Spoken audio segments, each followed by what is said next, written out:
I pointedly would say, like, what would you do if, you got a picture and it was of me sucking off your best friend? And he was like, ooh, I don't know. And what I'd fear most is that I would lose my best friend. And then I think there was a day where you saw how much frustration I was having trying to find a friends with benefits. And I said, if only we could find someone like Matches who we trust that much already to invite into our dynamic, that we both went, okay, yeah, maybe we'll give this a try. Yeah. I'll give it a try. Yeah. And then you were very turned on. In the end, yes, I was, but it was a bit of a blind side. It was a bit of a check this out. And, so we went there, did we? Hi everyone, welcome to the 4th season of Polycurious. I cannot believe it's been 4 years since I started the podcast. If you're new, my name is Fernanda, or Fer for short, and I interview people in alternative relationships, basically. And today I'm super excited because I had never actually covered this topic, which is hotwifing. I'm talking to Ellie and Cole, a couple in their late 40s, early 50s. Ellie has a podcast called Talking Kink with Alex and Ellie. So I will make sure to include that link in the episode description if you want to check it out. I had actually thought I would interview Ellie and Cole for the Monopoly miniseries that I released right before this episode, which you should definitely check out if you haven't. Basically, monopoly meaning one person in the partnership is monogamous and the other one is polyamorous or open. And in their case, they have actually played together in the past. That dynamic wasn't really working for them, and they have settled into a dynamic where Ellie is the one that plays with people. She sends pictures and videos to Cole, obviously with consent of everyone involved. And that's how they allow that energy to fit into their relationship. And actually, one of the people that Ellie has sex with is Cole's best friend. So today we're going to talk about how that happened, the conversations they had to have around that, the different things they experimented with, and how they see the evolution of their friendship with this person into friends with benefits that Ellie plays with from time to time. Having sex with your friends or having your friends have sex with your partner is not actually always as messy as it sounds. I know those situations can get messy, but sometimes it's fine, and having sex just takes the relationship to a more intimate level and actually doesn't make things awkward. I was particularly excited about this interview because I feel like a lot of guys have a hard time finding partners. We as women have our own set of issues when it comes to dating, of course, but it's no secret that it's a lot easier to get laid as a heterosexual woman. So I just thought this couple was a great example of how even if one partner in the relationship is not having sex with other people, you can still bring that energy back in, right? If you're lucky enough to have that kink of actually getting turned on by thinking about your partner being with other people, imagine how cool to be able to enjoy that through videos, photos, and also enjoy your partner coming back to you. And in this episode, we'll talk about how they're both participating in the dynamic and they're both benefiting from non-monogamy. Not everyone has that kink, unfortunately. A lot of people do get jealous and don't want to see pictures and videos. But there's middle ground, right? Like there's hearing about it without even talking about it or looking at it. You can still intentionally bring that energy back into your relationship. Okay, guys, let's do this. This is my interview with Ellie and Cole.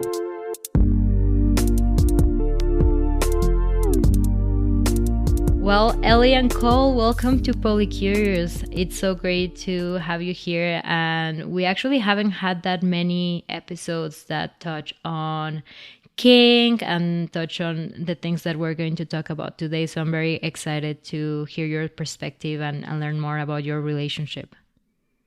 Thank you for having us. Yes, thank you for having us. Awesome. So why don't we start from the beginning? I know you guys have been together for a long time, right? You are married how many years? 26 years this year. Wow, 26 years. Awesome. And you're joining us from Canada. And we actually connected through Instagram because I posted something about my mono-open relationship. And you mentioned that you felt identified. So actually, maybe we can start there a little bit. Why don't you tell us how you would describe your relationship dynamic, why you felt like the term mono-open applied to you, and kind of where you are at today? The relationship has definitely evolved over those 26 years, together 33 years. And I think as it's evolved, we've realized that, we don't really like labels. We like just finding something that fits for us. And we've tried on a few different labels. And then when I saw your post and saw monopoly, I thought, we definitely welcome other people into our dynamic, which makes us poly. And the word mono to me had two different meanings. And so I turned to Cole and I said, do you think this applies to us? Because we're monogamous in emotion to each other. And we are monogamous usually to only one playmate at a time. So we called ourselves monogamish at that time. But then another layer was that Cole chooses not to play right now. Cole is monogamous to me at this time. And yeah, the term just really jumped out at me. And so I thought we could discuss it more with you. Yeah, Cole, did you want to add anything?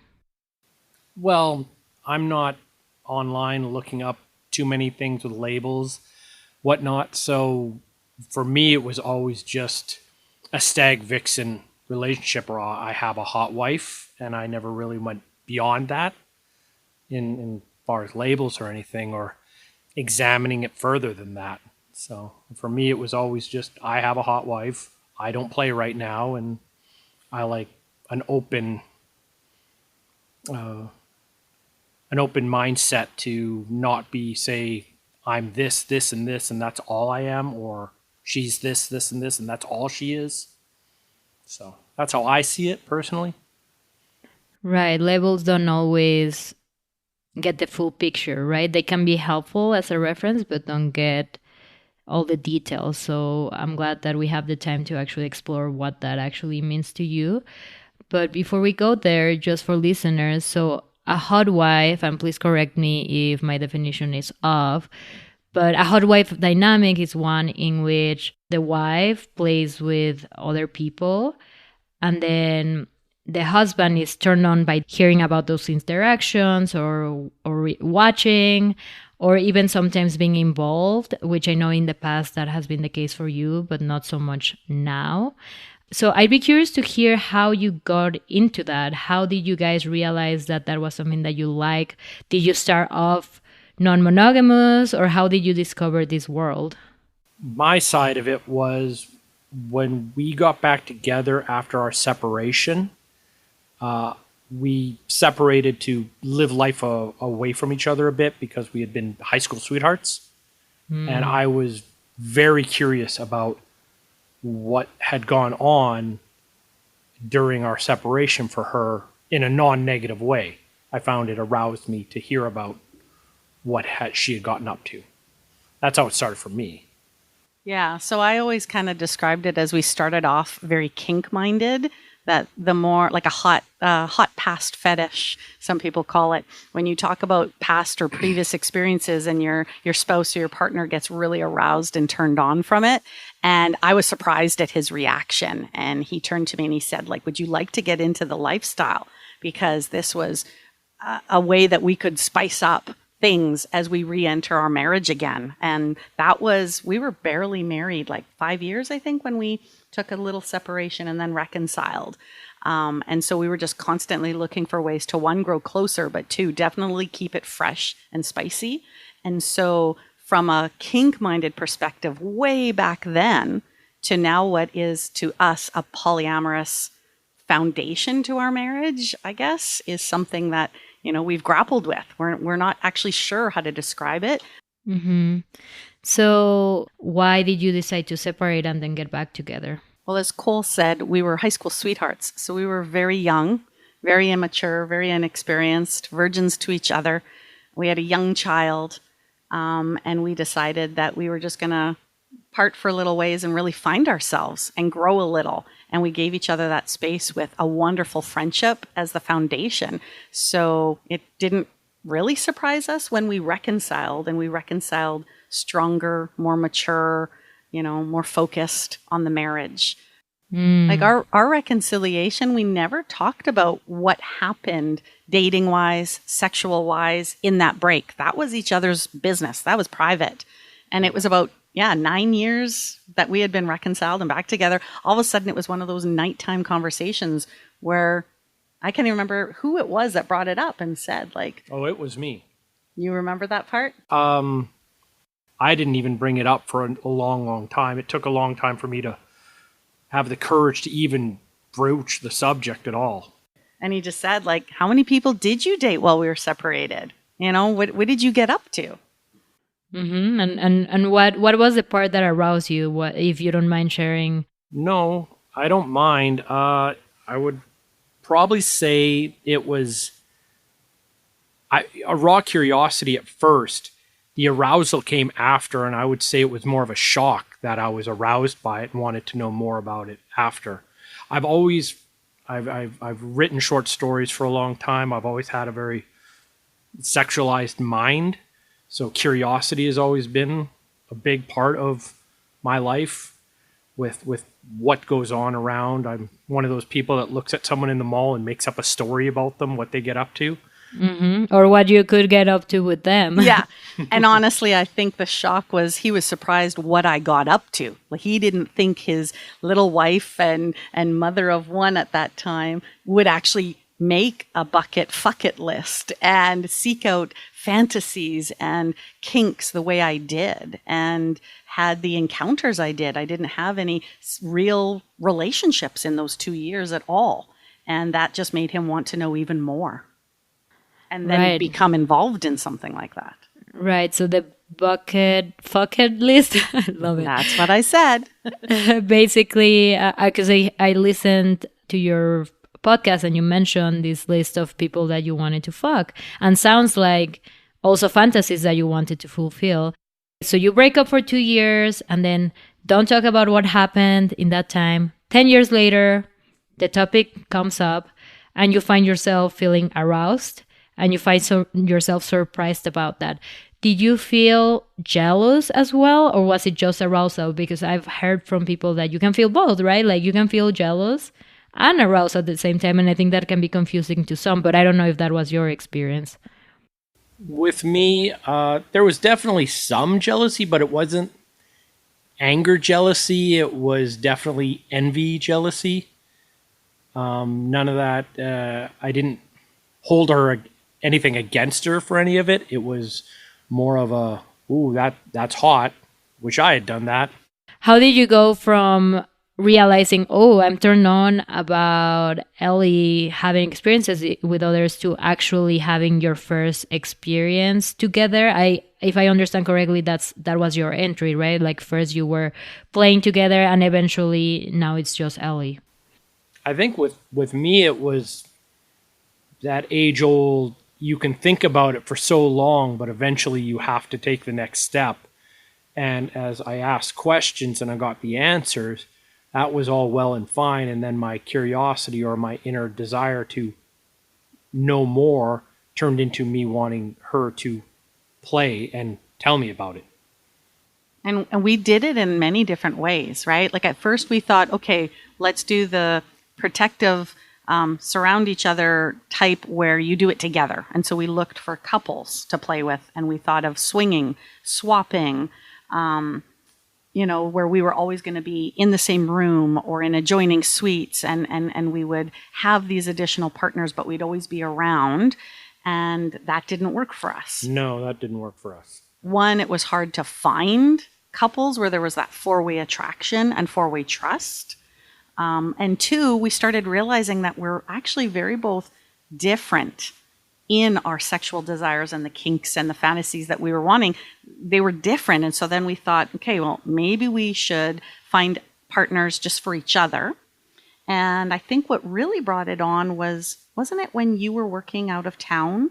Wasn't that kind of the very first entry into it? And it kind of was, you were gone for 21/7. Yes. Yes. No, that is correct. But that was still just her telling me what happened. It progressed to me seeing a bit later than that. But yes, it was when I was working out of town, because it worked out perfectly well. I wasn't there. I was working up north. So it made for a nice, perfect storm. She could go off, play, tell me about it, and that fed my own kinks. I think that is where I do remember you experiencing jealousy. I had the one hotel encounter. So it was meeting my need of having sex while he was out of town, but it was also meeting a kink that I wanted to have this encounter in a hotel, and I wanted it to feel like a tryst and very, sneaky. And you called during the one encounter, one of the very first ones, and you were like, okay, I can't do this. Like, I think that was jealousy that kind of rose up, or it was that you were too far away. How do you remember that? I think there was probably jealousy there, but I think it was that I felt helpless should something happen. Mm-hmm. I'm a 2-hour flight away. I'm a 10-hour, 15-hour drive away. There was definitely some jealousy, but I think the jealousy was fed more from a feeling of helplessness and no control. And through it all, Ella's been very good about making sure I don't feel like I have no control in it. It's been important to me never to feel like, pardon the term, but a simp in the corner. Yeah. He's never identified as a cuck. And that's when I think when you did come home from that work term, you took on a partner. And the purpose of that one was he wanted someone who would get into the anal kink and anal sex, anal play that I was not ready for at that time at all. And so we found someone that he could trust and that he could explore that with. Mm-hmm. I'm just curious, going back to the story when he called and he was like, I can't do this. In the middle of you having this first encounter, or one of the first, it sounds like, what did you do? Did you stop? Did you, you stopped it. Oh, yeah. Honest communication right from the get-go. So I had my phone ready and available. I was always I was prepared to take pictures and be in communication with him kind of before and after. So my phone was there and I could hear it vibrating. And when I read the text and I could hear the panic in his voice, I called him immediately. I excused myself, went into the other room, called him, and he's like, I can't do this. Not right now. Not with me out of town. Please stop. And so I just turned to the gentleman and I said, it's been very nice, but I have to go. There's been an emergency. I must leave. And the guy said, okay, thanks. Take care. Okay. So you didn't even get there. You were just starting to get into it. Just starting. Yeah. In my defense, that's the only date or evening I've kiboshed. Yeah, no, and I think that it's important that everyone feels good about it, right? Because if you had gone forward with it, there would have been a breach of trust, and then it would have been harder to ever do it again, right? So that's why I always tell people, better to go slow. You're going to go faster if you actually stop when you need to stop. Because if you do something that you actually didn't want to, then you're going to be a little bit traumatized by it and not want to try it again. So I'm glad that you guys decided not to. So I think it was good overall. And look at you now, right? Yeah, it's interesting when we use the word hall pass back then. We gave each other hall passes to find a partner for a specific kink. And I think that was at the point in time, so like maybe, would that have been 8 or 9 years ago then, that we were trying to find individual partners, and it was like 100-to-1 ratio. Like for every 100 men I chatted with, Cole chatted with 1 or 2. Like it wasn't like he had variety and options the way I did, and it really started feeling and looking lopsided to us. Yeah, I would agree with that. I think Ellie's description of I'm not that she isn't picky, but the fact that I am only chatting or did only chat with one or two people, the numbers game dictated that I wasn't going to find someone that I clicked with, and I need to click with them on a level outside of sexual as well. We've had actually a few debates or chats about it where we've talked about, like I've said, if I'm going to be with a woman and I find out she has a certain belief system, then I can't do anything with her. That's all I'll think about.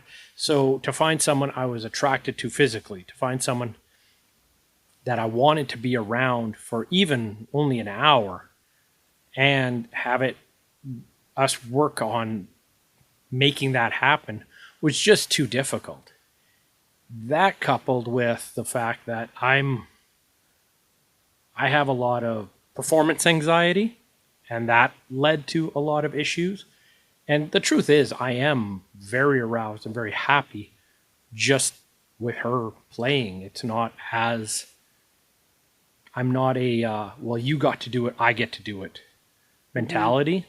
Yeah, I'm definitely more the extrovert and he's the introvert. I'm definitely more social. He is the stay home, homebody type of guy. And I definitely saw him in the process getting very frustrated at what we called at the time the hunt for this other playmate, this hunt for another partner.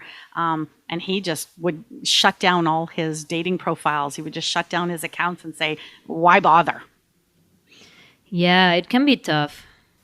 Yes, and it was, I only ended up chatting with one person, and Ellie chatted with her and her husband as well, and she ended up just being a polar opposite completely of what I was looking for, and it ended up being a headache where I'm explaining myself to her, and it's like, yeah, this isn't going to work out. Oh, so you don't like me anymore? Oh, okay, yeah, we can't go here. This isn't happening. And the more he told me about it, it revealed to me how much more almost emotionally invested he was and why he was experiencing that frustration. Where for me, I was looking at it more from almost like a kinky recreational side of things. I don't get emotionally invested. I want trust. I want respect. But there isn't deeper emotions at all for me. And I was seeing that he was getting really hurt beyond the frustration and that he wasn't wanting any of that.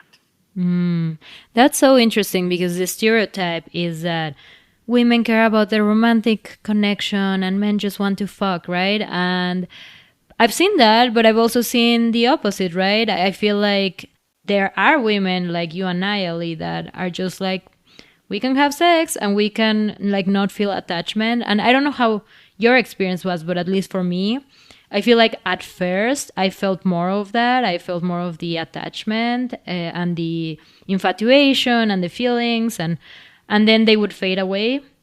And then after a few times, it took me a few times, like a handful of times, to really realize, okay, I don't need to take this too seriously. Like, it'll go away. It's just normal to kind of have those associations. But what was your experience, Ellie? Did you never feel that, or was it different? No. And a lot of people don't believe me when I say that. But I think when I go into something with my intention is sex, my intention is to explore a kink or fetish with someone, I put up a boundary and I respect that boundary. And for me, it's that all my emotions of love and caring and attachment, I am monogamous. That is to my husband, to my spouse. For you, it's not about the romantic aspect at all. It really is about the sex.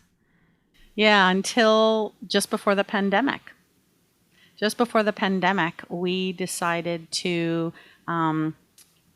stop being frustrated with the hunt for partners. They ended up all being like one-night stands and booty calls, and it was evolving for us. And so all of a sudden, we were using the words friends with benefits, where we wanted someone that we could hang out with, we could go anywhere, do anything with, and that the sex would be the benefit of it. But we wanted that deep friendship.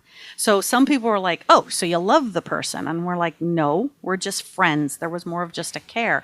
And so we took on our best friend of 32 years as a friends with benefits all through the pandemic, like almost 4 years, where our friendship is at the base of it, but there is sex and kink in there as well. There's been some threesomes, and but I will say very confidently that no, I do not love. I do not feel attached to that person at all, other than like a good friend. I don't want to see them leave our life either.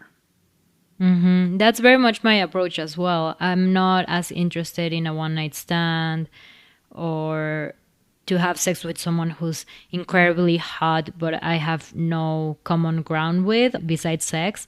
I like to like the people I have sex with and to feel like, okay, these are people that I would want to hang out even if we didn't have sex, and then have sex. But again, I think a lot of people have a hard time with that. It's like, if I like this person and I like the sex we're having, why are we not in a romantic relationship? Like, where is that line drawn, right? And I'm curious if you've ever had people that maybe wanted that with you and you didn't. I guess the boundary is clear also because you are married, right? And that makes it a little bit easier. But in my experience, I've also had some people that maybe wanted more of a romantic aspect to our relationship, and I was very like, nope, just friends with benefits, you know? Well, we talk about it a lot, and I wondered if it's just I haven't met that right person yet. You know, I haven't in the last 5 to 8 years that we've been really open and polyamorous. Everybody that I've ever crossed paths with has been the total opposite. They've been in it for the sex. They wanted to get their dick wet, and then they left. It was actually hard for me to progress into a friends with benefits because they weren't interested in going to a kink event with me. They weren't interested in, taking me to an erotic art show, things that Cole doesn't really want to do. He's the introvert who wants to stay home, and he's not into burlesque and drag and everything that I am. So he's like, please find someone else that you can go to these events with. And that's when I turned to him just within the last 2 years and I said, are we polyamorous? Like, does this definition fit us? And he's like, well, it sure feels like it because it's not where we began.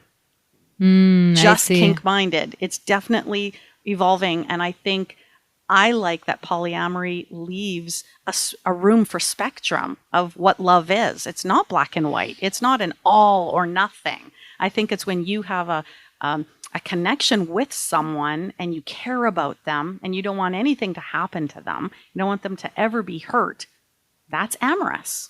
You care about them. That's where definitions get interesting because, again, my definition of polyamory is not friends with benefits, which sounds like yours is. My definition is my boyfriend and my husband, like having two partners. But yeah, I guess now that I think about it, I think that saying, I'm polyamorous signifies to people that you're not just in for, but you also want that friendship. But I really do think that it's like how you see it, because in practice, for example, I have someone that I've been seeing, he doesn't live here, so we've been seeing each other on and off. And we're friends with benefits, right? So I guess some people might say, oh, I'm poly or we're partners, but I've never quite felt comfortable using those terms, even though I've dated people in the past that have used those terms with me. Like they've called me their partner and I've had to be like, no, that's not how I see myself. But at the end of the day, like some people would call what we have partnership, right? It's really like how you decide to name it, but it can mean different things for different people. Oh, yeah. Other people have jumped in and said like that his friend is just as much like a husband. He's always over here. He's fixing things. When Cole had to live away for his work, he was gone 14 months.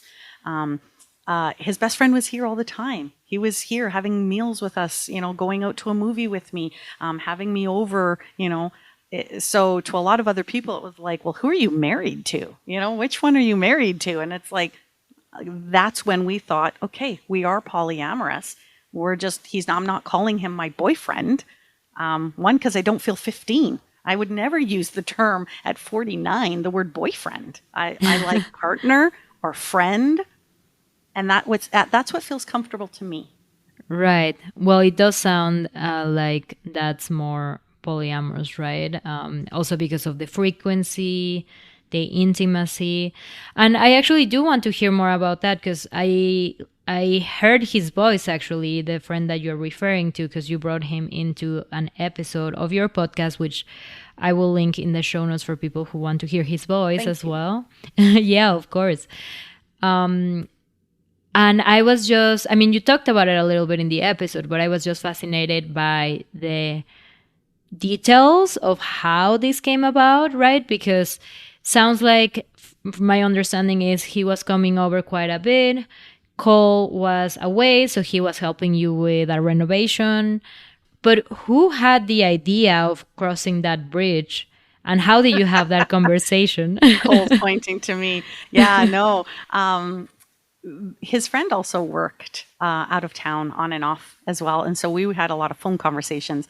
And he knew nothing of our open marriage. And so this one phone call, kind of the same way it happened with Cole, he said, "Oh, so when you guys were separated, what did you get up to?" And he asked the exact same way. And I told him some of the things I did, the fantasies I act out, and he responded the exact same way Cole did. So can you paint the picture for us? Like, how did that look? How did the phone conversation look when I told him that I literally hunted down a fireman from one of those sexy calendars and I wanted to bed the sexy fireman on a riverbank? Yeah, that's exactly what we want to hear. Yeah, I did. I set up a scenario specific of who I was looking for and what I wanted to do, and I acted it out. And so both him and his friend were like, "You did what? You have that in you? I don't know. They just maybe never really got to see that side." Right? No. Uninhibited. No, we did not. You didn't have that side prior to it. And I guess that separation is what kind of gave the freedom for that to come out, because another podcast I was on explored how, unlike Cole, who grew up in the city and not very religious, I grew up in a small town and very religious. And so I had to have quite the sexual awakening to really establish my sexuality away from the church. And I think that's maybe what they were both so shocked about. Right. They saw you as this, I don't know if you're religious anymore, but at least someone who grew up as this religious good girl. And then she's telling me that she hunted a fireman from a calendar. And I do want to ask about that. How did you hunt him down, and how did you seduce him? It was, I believe, like those back then, it was one of those MSN chat rooms. Yeah. And it was happenstance. I did not actually hunt him down. I did not know his name. I met a man in a chat room who shared he was a fireman, and then shared the picture that he was one of them that was in a calendar. And I then realized, wow, this is a fantasy I think millions of women have always had. And here I am. I just happened to meet someone and I have the opportunity. Should I jump on it? And I did. So how did you meet him through the chat? I was newly separated and roaming the chat rooms looking for other separated people who might be lonely and bored on a Friday night. Back when we had MSN. Those were the times. Okay, awesome. So Cole's friend heard that story, among others. And then what? Well, it was over the telephone. And so he was brave and he said, do you, I think he worded it something like, do you do anything like that now, or would you? And that in that split second, I had to decide if I was going to divulge to our best friend our open marriage and things we had done. And so he didn't know at this point? Not at all. No. And Cole was living far away. And so I ended up just jumping the gun, you could say. And I told him. And then later on that night, I had to tell Cole, oh, guess what I told? We nicknamed him Matches. Guess what I told Matches? I told him about us. And I think you held mixed emotions. You were very nervous about his reaction.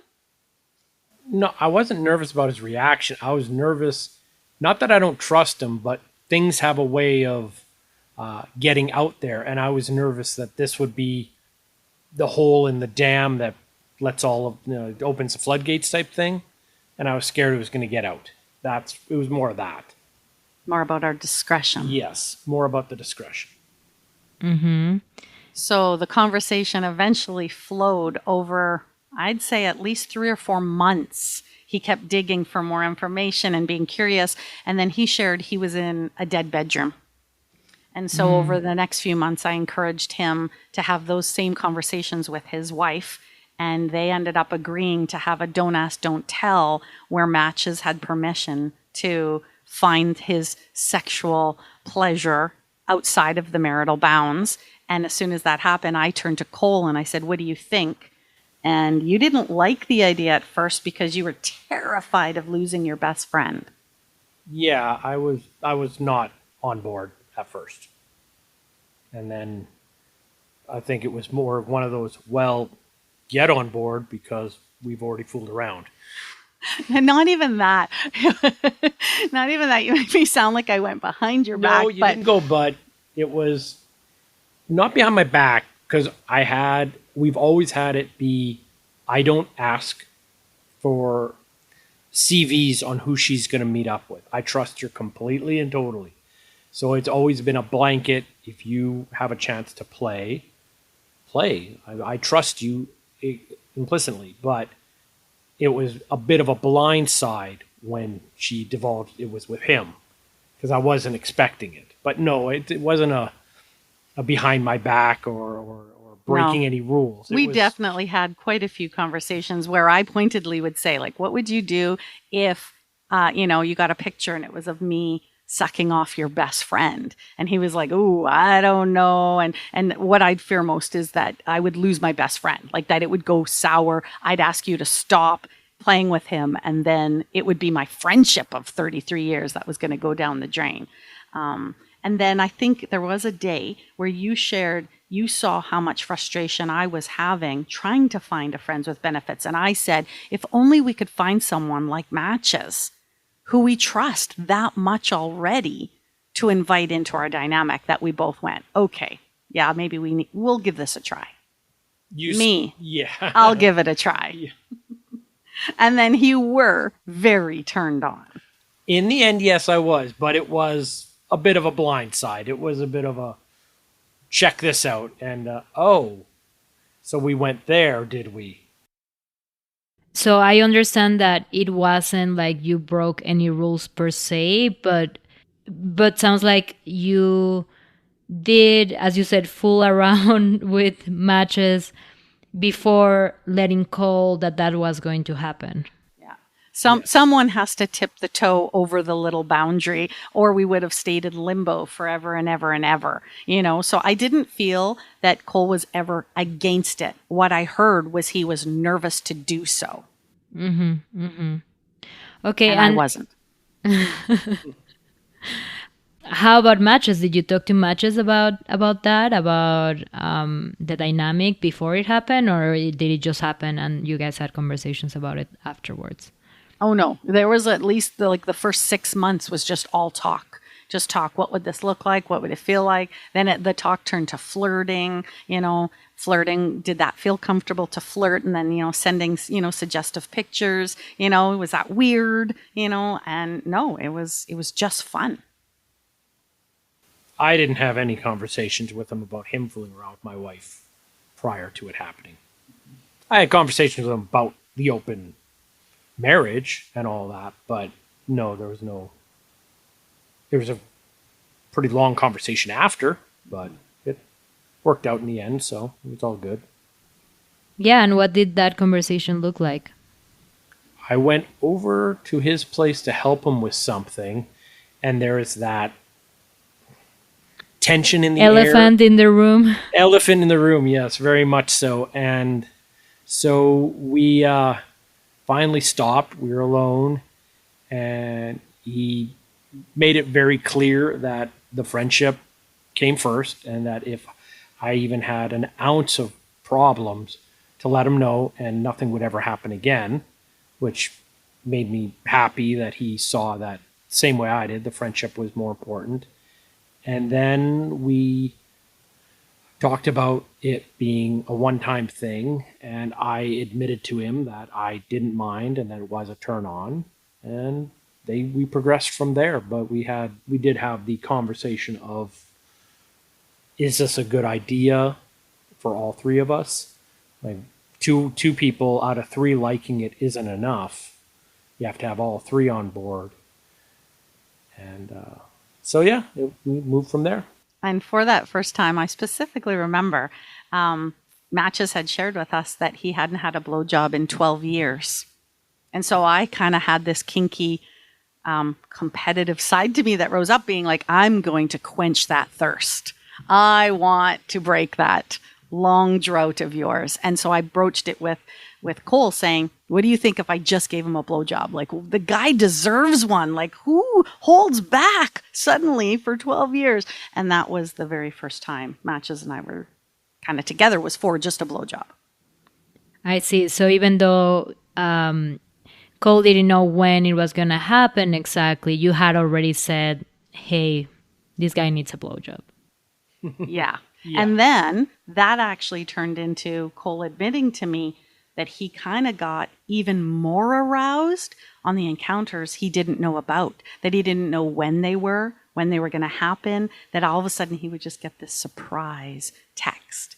And so we started almost playing to that kink.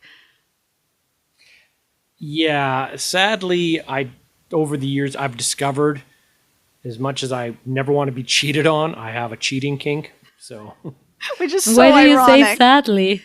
Because all of society has such a negative connotation on cheating. Yeah. It's an oxymoron to have a cheating kink. Like, yeah. But just like with anything, consensual cheating is not really cheating. You know what I mean? No, and that would be my caveat to it, that I would never want her to all of a sudden say, oh, remember 8 months ago? Yeah, I carried on with a guy for about 3 months, never told you anything about it.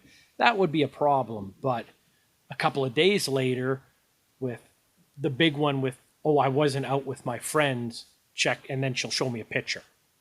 That kind of thing. in a very like cheeky, cutie, flirty way. Yeah. So you're right. It's consensual cheating. Hey there, before we dive into the second part of this episode, I wanted to tell you that if you're loving this conversation and want even more, you'll probably want to join my Patreon. For a low monthly fee, you'll get exclusive polycurious content, things like bonus interview clips, solo episodes where I get real and share very personal stories, and follow-up interviews with guests so you can find out what's been going on in their lives since we last chatted. Plus, you'll have access to a monthly support group with other polycurious people. Or maybe you are looking for more personalized support because you are in the process of opening up your relationship, or you've been non-monogamous for a while, but you are feeling a bit lost in the trenches. If that sounds like you, I'd love to offer support as your relationship coach.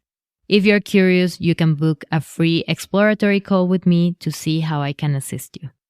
Links to both the Patreon and coaching are in the episode description. Now, let's get back to the show.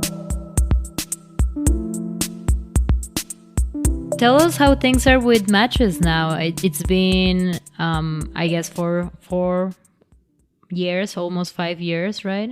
It has been 4 years, and it ebbs and flows with Matches. When I don't have a friends with benefits, or like a recurring, sometimes the booty calls, will be like 4 or 5 times, and then the guy realizes, yeah, this isn't for me. This feels too much like a girlfriend, is often what I get. And as Cole rolls his eyes, it's because then I don't think people truly understand what a friends with benefits means. I don't think a lot of people know or are open to polyamory. So they do these booty calls, and I think I'm developing a friendship with them. And then all of a sudden they're like, yeah, I'm going to move on. Like, this isn't for me anymore. Like, because it feels too much like a relationship. I do think that might be generational as well. I imagine, I don't know what age the people that you interact with 45 to 50 usually, yeah. Right. I don't feel like that's really an issue in my generation as much. I'm 30. People are a lot more comfortable with the concept. But yeah, I can imagine that people your age, they grow up thinking it's either sex with a sex worker or marriage. Like there's no in between, you know? So I can imagine it can be a little bit harder, someone that would understand that dynamic, you know? Yeah. So like right now, I'm chatting with a lot of people, trying to develop that connection, being very wary of who I'm going to let into our dynamic once again. And so, matches kind of ebbs back in, and we might have like a movie night that turns a little fun, or we call them ice runs or Slurpee runs, where all of a sudden, we might have a little vehicular play and send Cole a cute picture or something, but it meets a need for both of us sexually, and Cole gets to enjoy some pics and videos of his favorite little porn star, as we very flirtatiously nicknamed me. And I know that you already had a threesome with him, right? So We've had quite a few. Quite a few. How was that experience? I guess the first one, how did that evolve? In the camper. Yeah, camping. Mostly when we were camping, we would have more fun. I'm not going to lie. It was weird. I averted my eyes from any portion of his body. To clarify, he is uber hetero. Yes. Yeah. It wasn't about not seeing me and Matches. It was about not seeing Matches' dick. Yeah. Mm-hmm. Yeah. We had a threesome with the first person she showed me pictures of, with that person, and I thought it went fairly well. It was a hot little fun tryst, and then after that guy was like, no, I can't be involved if your husband's going to be around or receiving anything from this. Because it was the first time for that guy as well. He had never had a threesome. He had never had the opportunity to be watched or anything. And so we played for, I don't know, quite a few months, and then just random encounters together. And then I said, well, why don't we play at my house? And if things go well, Cole is going to be coming home a little later. You can either scoot out before, if it ends up you're not ready, or you can stay and Cole will walk in and we'll see how Cole feels. And if Cole feels warm in the moment, and I do believe Cole, isn't that the one you threw up on your way to the house, wasn't it? Which one were you so nervous? You threw up. It was with Matches, coming in with Matches. Oh, it was the first one with Matches? Yeah. Well, to clarify, it wasn't a threesome. I was just going to walk in, sit and watch. And that happened before the threesome? Yes, it was before the threesome with Matches. Yeah, he said he pulled over on the side of the highway, threw up on the side of the highway, and then kept driving and came, and then he watched. So for us, we kind of tiptoed into the lifestyle with every encounter. It was kind of baby steps. We said, well, what little bit do you think you could be comfortable with? And he's like, just watching. I just want to watch the first time. I don't want to jump right into a threesome. I want to feel the energy in the room, and I want to be drawn in. Or I want to have the permission to just sit back and take a picture or just watch. And was that the first time you watched? Yeah. Yeah, but like I said, the first time I ever walked in on her with another person was a threesome. Mm-hmm. It turned into a full threesome. Into a full threesome. Right, and you had already exchanged pictures and videos of Ellie's encounters with others, but after that threesome, the first time that you just went and watched without engaging was with Matches. Yes. And so obviously you were very nervous because you threw up on the way there. How did you feel once you were there? Actually, very comfortable. It worked out very well. It was very relaxed. There was tension, but it wasn't any of that. I don't know the right term, but he didn't get all wigged out by me watching, and I didn't get wigged out watching her with another man. It was kind of the best scenario because you're more of the voyeur and he's more of the exhibitionist. So Matches liked, feeding his friend's kink, if you want to put it that way. Yeah. So Ellie, when you came up to matches, because one thing is to say, hey, let's hook up. Another thing is to say, hey, can your best friend and my husband watch? How did he approach it? Was he hesitant too, or did he know it was going to be a turn on for him? I think there's always a tiny bit of hesitation when you're doing something new, but it always came from, I don't want to make our friendship weird. How can we do this without it feeling weird afterwards? What conversations do we need to have, or what elements need to be put into place so that everybody's going to feel as comfortable as possible?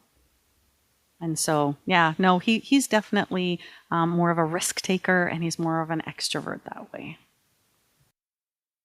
Okay, so Cole, you said that that was comfortable and a turn on for everyone involved, but the threesome was a little bit harder. Why do you think that was? Oh, sorry. Yes, it's just that general. You were naked around another man. Yeah, I'm not one of those people that will. I wear a shirt at the beach. I don't like being nude in front of people. I see. So so it was a lot of that. There was nerves there. There was also just this deep-seated fear that I'm going to see something I don't like. I'm going to say something he doesn't like. He's going to say something I don't like. And then the as I said, I have performance anxiety at times. So if I lock eyes with him or I see something and then that affects my performance, it'll be a nosedive from there. So I also have a very bad habit of allowing every single negative scenario to swell in my mind until I go insane. So yeah, Total opposite of me. Yeah, I mean, I'm not asking because it's a weird thing that you were nervous. Like it makes total sense that one would get into one's head. Like there's what you mentioned, which might be a personal thing of feeling a little bit insecure about being naked with another man. But also the fact that he is your best friend, right? So stakes are high because if it doesn't go well, how is that going to affect the friendship, right? It's not like, oh, it doesn't go well, we'll never see this guy again and it's all good, right? So I'm curious to hear, how was the experience, the other threesomes that you had? Like, did you ever get comfortable in that dynamic? Do you think that you eventually broke through the discomfort? No. I don't think so. We've even tried a foursome. We've tried a swap again many years later. And even that one just wasn't the best experience. Well, yeah, that one was a bad experience for me because I had performance anxiety. My equipment didn't work, so there was a whole cavalcade of problems that night. I've definitely become more comfortable being around her with people. What I found interesting with that foursome, which was about 5 years ago, was a couple we met. Yeah, we decided, when I say we ebb and flow with matches, it's because we sometimes, both of us get this sense like it is infringing a little too much, too close. We're spending too much time with him. We're making, maybe people are getting a little curious or worried around us. And so we'll back off and we'll, just put it back down to the G-rated type of friendship.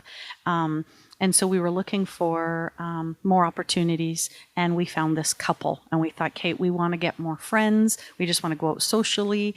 And what I found interesting about that night was that Cole actually seemed to enjoy watching me in the one room with my partner more than being with the other woman. Is that how you describe it, Cole? Again, my equipment didn't work, so it was a botched night for me. Yeah. I think if I was able to perform, it would have been a different night. I'm not going to lie, it did turn me on to see her, Elle with someone, but no, my side of the room was tanked because of equipment malfunctions. Mm-hmm. And were you having performance anxiety because I don't know, you were intimidated by this woman, or because you didn't feel a connection, or why do you think that was in that case? I honestly can't say No, why. we talked about it in quite lengths after that, and we didn't know if it was some of the medication he was on had that type of reaction sometimes, or side effect. And then it was also we wondered if he was just tired that night. And then we even joked that it was because you were near 50 and your equipment just not working properly? Were you developing, a type of like erectile dysfunction? And then we'd be alone and I'd be like, no, you're definitely not. It was definitely a mixture of the other things. Got it. Yeah, I feel like those situations can be delicate, so yeah. So that's when you realized, or when did you realize, okay, you know what, it might be better just for Ellie to play and for me to feed off that energy as opposed to us trying to have these experiences? Or how did you come to that realization? I would say it was right around then. Yep, It was 4 or 5 years ago. it was too frustrating for me, and it was too much of a not enough gain on my side for the frustrations. Yet, again, I'm not saying I'll never. I'm just saying for me right now, in the past few years, it's been great on my end. I have no complaints, but it's the few times I dip my toe in there, I realize I don't like people. So Yeah, that makes sense. Sounds like that was kind of a similar situation with matches, right? Like you had some threesomes, but it still felt a little bit uncomfortable. So you were like, okay, you know what? Let it just be them having their fun. Do you still watch? oh yes, I everything we've described. The only thing that's really changed is how actively I might look for somebody. I still watch. And a side note, our one of our rules of me being involved through pictures, video, sound caused friction with one person she was on dates with. She clicked with him and he was all on board until the night of, and then it's I don't want pictures, I don't want, and then she wanted to respect his side of things, which I can respect, and then on my side of it, it's like no, he's he's there to fill the rules, or he's not to not to be there, and there's no argument for that on my end. Yeah. And the way I saw it was I said, this is someone I want to build trust with. I want to turn into a friends with benefits. So we have to build his trust and earn it. So then I thought, can we do 1 or 2 encounters where there doesn't have to be pictures and videos and just let him get comfortable in our dynamic? It was new to that person. And Cole really felt, no, this is a boundary. If you're going to be with anybody, I always want to feel involved. And that made him feel pushed to the side. And so I ended up not seeing that gentleman anymore. Yeah. Yeah, because it's interesting. One would think, she's having all the fun and he's just watching her having sex with other people as if it was porn. But it's so much more than that, right? Is the energy, is the agreement, is the feeling that you are in control and that she's doing it, sure, for her pleasure and the other person's pleasure, but also for your pleasure. And you had also mentioned when we first talked before this interview that then you do the act of reclaiming. So can you talk a little bit about what that looks like? The first kind of rule or boundary is that I brush my teeth and sometimes even shower, because he is not aroused by the scent of another man. He's aroused by my actions and activity. But I'll let you explain. That's correct. I don't want to. I don't have a fetish for jumping right in after she's come home. Usually I do get aroused when she describes the date, because a few pictures, a few videos, which are amazing, don't describe the whole date.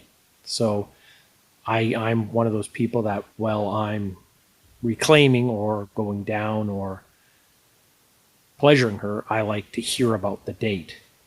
And then I will have sex and I will do my best to,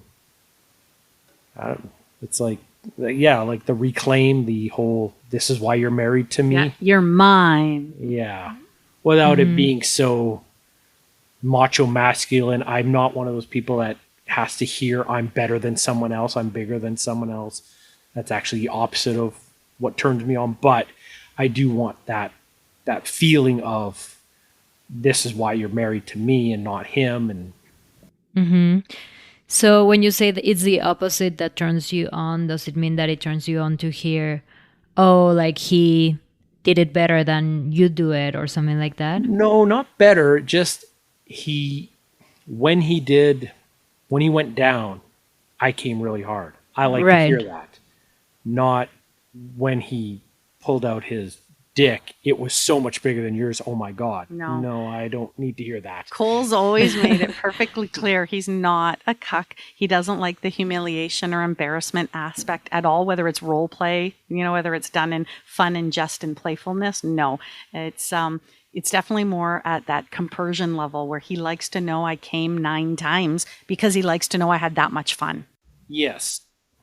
Like she said, we've had long conversations where if it ever got to the point where I felt a person she was going to see or seeing for dates was belittling me in any way or disrespecting me, it would be a door getting shut very fast. So like she said, I walk this line where I want to know she had an amazing time. I want to know she came. I want to know she was safe and just had a blast. But I also want to know her wanting to come home to me. I want her to always have that. I never want there to be that situation where, boy, I really hope this other guy calls me again because I really need it. I actually have an audio I did on Reddit years ago, and it was a letter written to my stag from his vixen. Dear Stag, my hubby, thank you for the opportunity to play tonight. You might be at home right now, but I need you to know that tonight when I look into the camera, I am looking at you.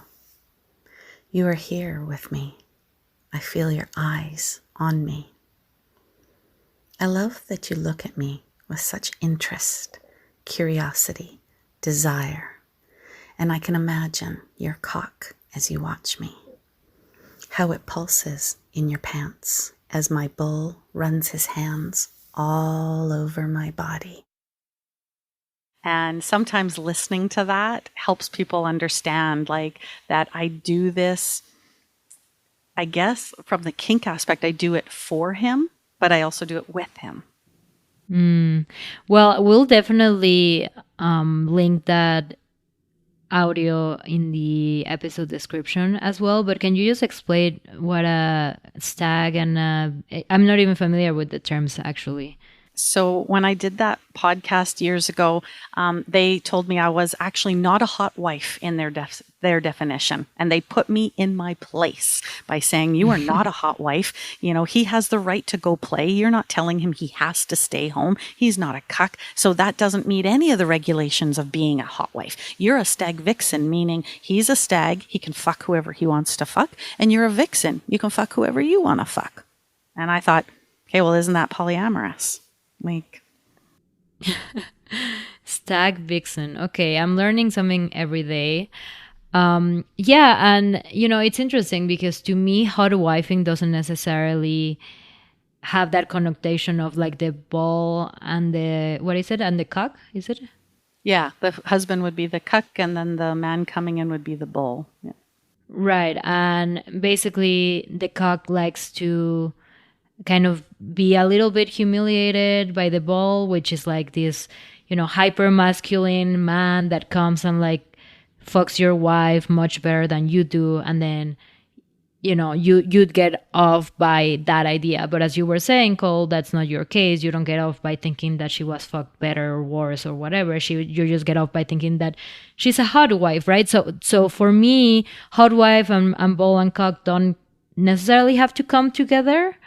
But that's my definition. Sounds like some people that, the people for that... every 5 people you talk to, they'll define it 5 different ways.